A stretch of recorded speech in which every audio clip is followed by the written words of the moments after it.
রাসূল আকরাম সাল্লাল্লাহু আলাইহি ওয়াসাল্লাম ৩ শ্রেণীর অসহায় ব্যক্তির পাশে দাঁড়াতে নির্দেশ দিয়েছেন। প্রথম শ্রেণী হলো যারা ক্ষুধার্ত তাদেরকে অন্ন দেওয়ার জন্য বা খাবার দেওয়ার জন্য নির্দেশ দিয়েছেন। দ্বিতীয় শ্রেণী হলো যারা অসুস্থ তাদেরকে সেবা শুশ্রূষা করার জন্য রাসূলুল্লাহ সাল্লাল্লাহু আলাইহি ওয়াসাল্লাম নির্দেশ দিয়েছেন। তৃতীয় শ্রেণী হলো যারা কষ্টে আছে বা বিপদে আছে তাদেরকে কষ্ট থেকে বিপদ থেকে উদ্ধার করার জন্য রাসূলুল্লাহ সাল্লাল্লাহু আলাইহি ওয়াসাল্লাম নির্দেশ দিয়েছেন। যার স্পষ্ট প্রমাণ সহিহ বুখারী শরীফের ৪৬৪৯ নম্বর হাদিসে বর্ণনা এসেছে। যে হাদিসটি বর্ণনা করেছেন হযরত আবু মুসা আশআরী রাদিয়াল্লাহু তাআলা আনহু। তিনি বলেন রাসূল আকরাম সাল্লাল্লাহু আলাইহি ওয়াসাল্লাম ইরশাদ করেছেন, আতঈবুল জাইয়া ওয়া উদুল মারিদ ওয়া কুফুল আনিয়া। যার বাংলা অনুবাদ হলো রাসূলুল্লাহ সাল্লাল্লাহু আলাইহি ওয়াসাল্লাম নির্দেশ দিয়েছেন যারা ক্ষুধার্ত তাদেরকে তোমরা অন্ন দাও বা খাবার দাও, যারা অসুস্থ তাদেরকে সেবা করো এবং যারা কষ্টে পতিত হয়েছে তাদেরকে তোমরা কষ্ট থেকে উদ্ধার করো।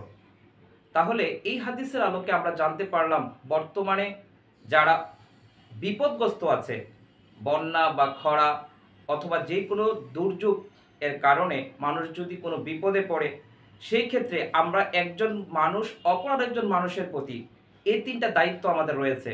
যারা ক্ষুধার্ত তাদেরকে খাবার দেওয়া, যারা অসুস্থ তাদেরকে সেবা করা এবং যারা কষ্টে পতিত হয়েছে, অনেকে আছে সম্পদ হারিয়েছে, অনেকে আছে যাদের শেষ সম্বলটুকু হারিয়ে ফেলেছে, তাদেরকে যার যার তৌফিক অনুযায়ী, সামর্থ্য অনুযায়ী তাদের পাশে দাঁড়ানো।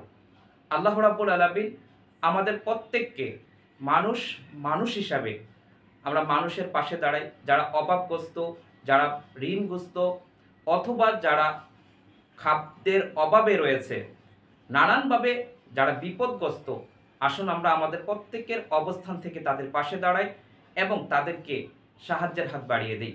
আল্লাহ রাব্বুল আলামিন আমাদের প্রত্যেককে এই হাদিসের উপরে আমল করার তৌফিক দান করুক। এই আশা ব্যক্ত রেখে আপনাদের কাছ থেকে বিদায় নিচ্ছি। ওয়া আখিরি দাওয়ানা আলহামদুলিল্লাহি রাব্বিল আলামিন।